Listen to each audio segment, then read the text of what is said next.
Hello little skeletons, it is Disney Queen Skelly here. Now initially I didn't know how I wanted to do this playlist, and I had a lot of ideas for it, and I eventually settled on doing some really nice, satisfying coloring backgrounds while reading some short stories that I find online. Now just me reading you short stories seems kind of boring in my opinion.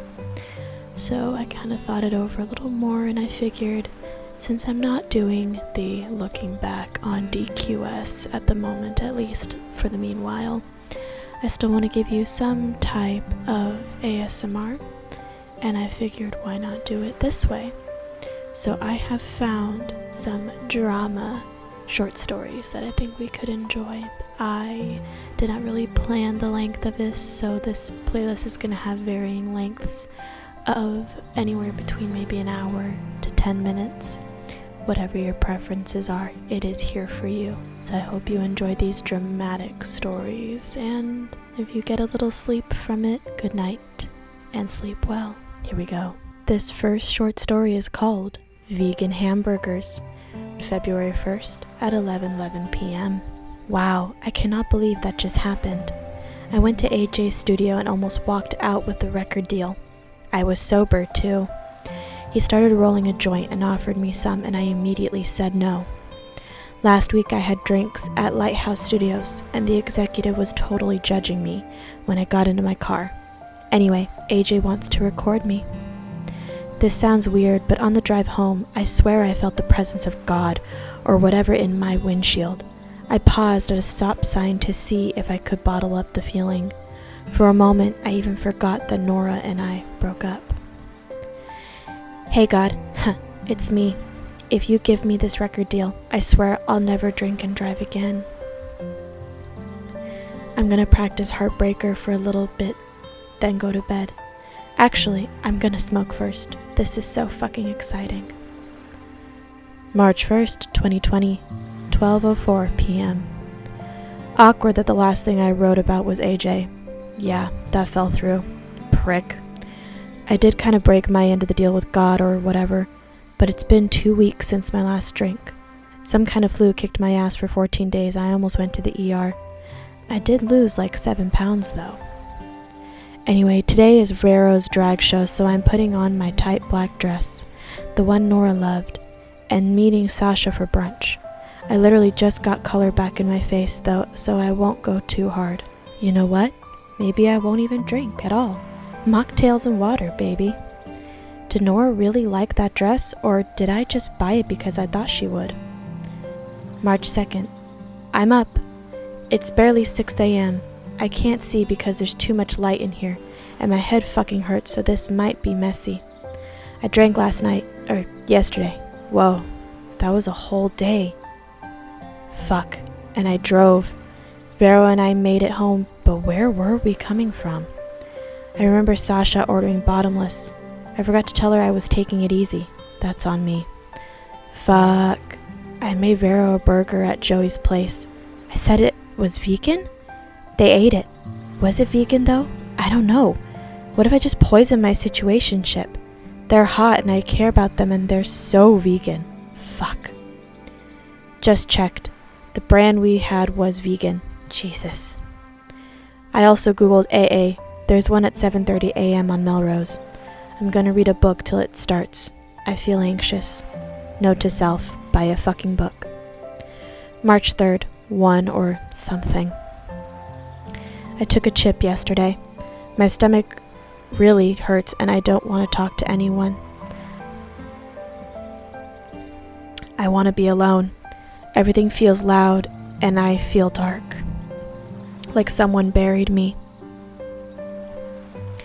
I can't believe I almost fed Vero a non-vegan hamburger. At the meeting, some guy named Arrow called on me to share. I just cried and told everyone about the burger. They were kind, said I got lucky. Then Arrow pointed me to my next meeting, which is tonight. I swear his name is Arrow. I gotta lay down. P.S. Day 2, I guess. March 4th, 12:26 a.m. D left the AC on again and my stomach hurts. I didn't fall asleep until 5 a.m. Someone in the meeting last night said to do 30 meetings in 30 days and gave me an app to help me find them. Apparently I can go whenever. You're supposed to go instead of drinking, but I don't want to drink. I want to die. Okay, I don't want to die. I just want this part of me to die. The part that desperately wishes it could smoke right now. Or have some wine without that hungry ghost in my belly screaming for chaos. In the meeting last night, I realized that I drove 26 miles with Vero in the passenger seat after 11 hours of drinking. I had like 18 different kinds of alcohol. That's a lot of numbers. I'm going back to bed. P.S. Day 3. March 5th, 12:33 p.m. Day 4. Stomach hurts bad today. I went to a meeting last night and like 3 people told me to take it easy and keep it simple. What the hell does that mean? I have so much to do. I completely skipped out on emails these last 2 days and I have a press release due Friday. Ugh. I realized that the hungry ghost doesn't only show up when I have a substance, it also shows up when I'm uncomfortable. Like when Dee leaves the AC on at night, or Jared forgets Mom's birthday and I have to do all the planning, or when there's nothing to do because no one is texting. I'm gonna work. Love you. Bye. March 6th, 10 a.m. Day 5. Dude, the meeting last night was insane. It was huge and people talked into this microphone at a podium. The main guy was like a preacher. I didn't relate to his story at all, but I liked the way he told it. Well, the speaker said that he had also been smoking weed since he was 13, so that was cool. He loved whiskey too, and drove drunk. He cheated on his ex, and after they broke up, his drinking totally went downhill, and he couldn't stop it. I almost raised my hand to share, but didn't. My stomach hurts. March 7th, 9:56 a.m. I have to write 2 press releases, so I can't really talk, but I wanted to get this down before I forget it. Surrender is laying down your weapons and crossing over to the winning side. Heard in a meeting. Stomach hurts less. Day 6. March 8th, 2:05 p.m. I slept the heck in today. Did 6 meetings this week. Driving home from last night's meeting, I felt quiet. Everything was motionless, like I was a statue in a floating car listening to the passing whooshes and watching the lights bleed from lamp to lamp. It's like all the noises in my head just stopped for 15 minutes. There's this one chick, Jeanette, who's a little cuckoo, but really nice. She keeps telling me that more will be revealed. She put her number in my phone and calls every day.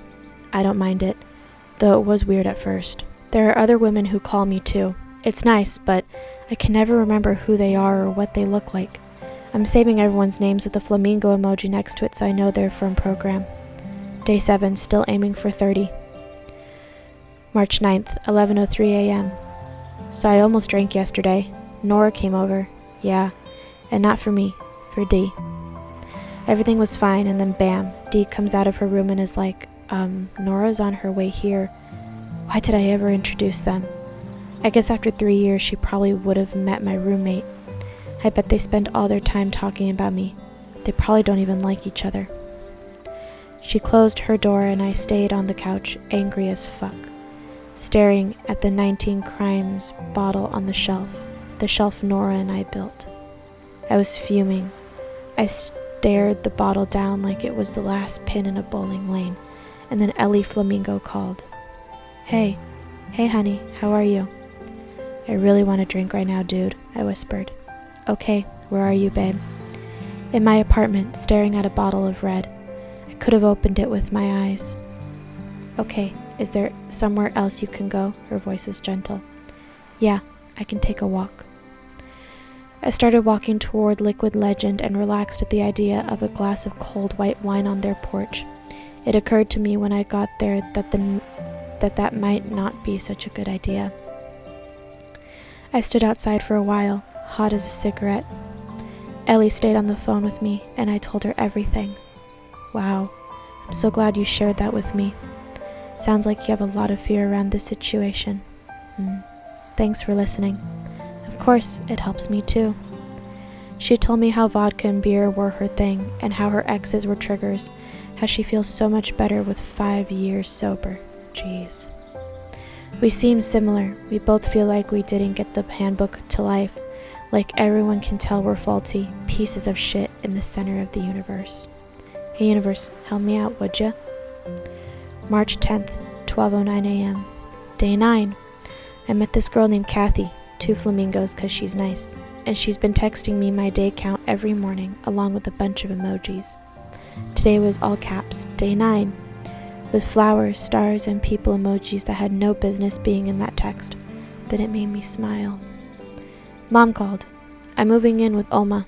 Apparently her caretaker works part-time at a hospital, and they're worried about some contagious flu. I wonder if it's what I had. Anyway, Oma needs a new caretaker, and I need to get out of my head. Plus, I miss her. In the rooms, I keep hearing that self-centeredness is the root of all our problems, that if I just help somebody else, it'll help me. Is altruism even real? I can't think about that now. I'm leaving. Today. March 12th, 10:10 a.m. Day 11. The morning air is misty and feels like a San Francisco beach. I like being here. My bed's a little uncomfortable, but my stomach doesn't hurt anymore. Mom lets Oma have her Corona with dinner. She says it eases her dementia and that 94 years old deserves a beer with dinner. I used to drink with Oma, even though I hate Coronas. I used to do a lot of things I hated. March 14th, 10 a.m. I got a sponsor. Her name is Leslie, and she's a producer for movies and stuff. And I'm so excited, and she gave me homework. I'm starting the steps. P.S. I have to do gratitude lists now. Ready? I'm grateful for Oma's espresso machine, the ocean waves putting me to sleep at night, Bella the floof, Jared and Kent visiting, the office, my sponsor, 13 days, insert emojis. March 15th, 2020, 8 a.m. I can't write too much because I have to get to the store. Everything is closing for a few days because of that flu. Mom said it could be a week. I'm grateful for 2 weeks of sobriety. Oma was really happy today. The time I got sick for 2 weeks and couldn't drink. I think it gave me a window of clarity. March 16th, 8 a.m. 15 days. I need a meeting. I wrote a song last night about trying to stay sober, and that helped. Working on my steps helps too. I have to write down all the ways in which I am powerless over drugs and alcohol. Like that time I got kicked off stage for being drunk and playing the wrong song. LOL. Or that time I drove down the wrong side of the street because I was high. I feel low. I'm grateful for FaceTime, safety, being at the beach during a city pause, having food in the house, sunshine, Bella, Oma, music, Grace and Frankie. March 19th, 12:30 p.m. 18 days, my brain is foggy with emotion. I have a weak headache coming on. At 10:01 a.m. today, I finally cried and let my insides dry out. I sleep with one ear open in case Oma needs me in the middle of the night. At first it felt like such a noble thing to do. I never dreamed it would get to me. Then I stopped dreaming altogether and began waking up tired. Today I grinned my way through her morning routine. When it came time for breakfast, I started making her usual berries and yogurt. Not so usual anymore. The 27 years I've known Oma, that's what she's eaten for breakfast. But in the last year, her caretaker got her hooked on eggs and bacon, and I didn't know. Today, Oma wanted that. I proceeded to put too many berries in, not enough yogurt. The walnuts weren't chopped, and then, no, that was too many because she can't go to the market anymore. Someone stole my car and people keep eating my food. She threw a fit, and I left the kitchen. I rushed into my room and buried myself under my duvet. I recognized this feeling. I smiled through change because I'm like a slow processing computer. My files get so full that berries and yogurt cause me to malfunction. I felt the tingle in my nose. I rubbed my eye, the tug on my frown. I rubbed my cheek. I heard Oma asking where I was. I clutched the covers and just sobbed. I sobbed for the uneaten berries. I sobbed for her dementia. I sobbed for Nora. I sobbed for my life and how hard it was and how hard it's been. And then I sobbed for being soaked in a moment of self-pity. Then Oma walked in. I cranked myself up. Oma looked as if she was going to cry. I'm afraid I hurt your feelings. My mouth dropped open at the clarity in her eyes. I apologized for crying and she said, "No, you're forgiven. You're in a new situation. Tonight we'll watch our favorite show, Grace and Frankie.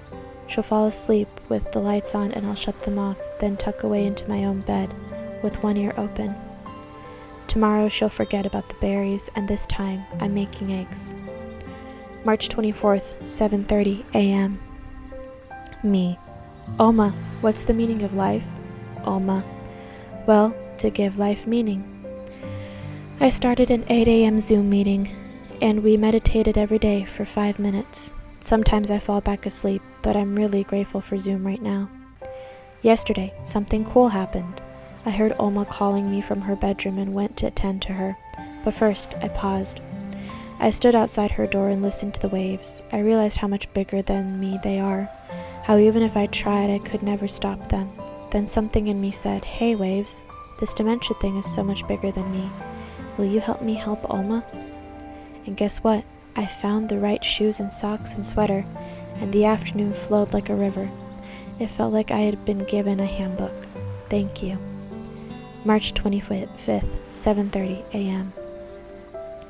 Oma doesn't consciously know that I've moved in.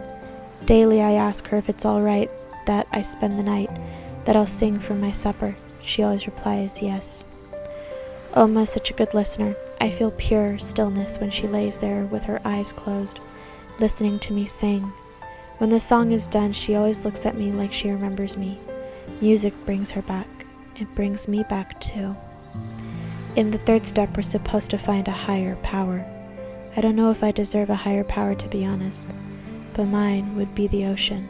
Shelter is from the point of view of my HP, as if it could write a letter back to me. You won't remain how you are today. Don't you know? Don't you know? By design, you're made to survive the weathered road, and so it goes. March 26th, 7:15 a.m. 25 days, we're sheltering in place now. Ironic, the city's still on pause and other places around the world are shutting down. I could not be more grateful that I'm here with and for Oma. I think about Nora a lot. Could she tell I drank too much? Did she know I was a shell of a human? Is she okay? Am I a monster? Kathy says when you get sober, it's like slamming on the brakes. Everything in your back seat covers the windshield and you can't see anything. Last night, I was writing out my 4th step and that thing happened again. A tingle in my nose, a shock in my stomach, and a wave in my chest that poured out my eyes. The tears felt hundreds of years old. I closed my book, put down my sweaty pen, and went into Oma's room. I curled up next to her and secretly bawled. I didn't want to worry her. She stroked my hair while we watched Animal Planet.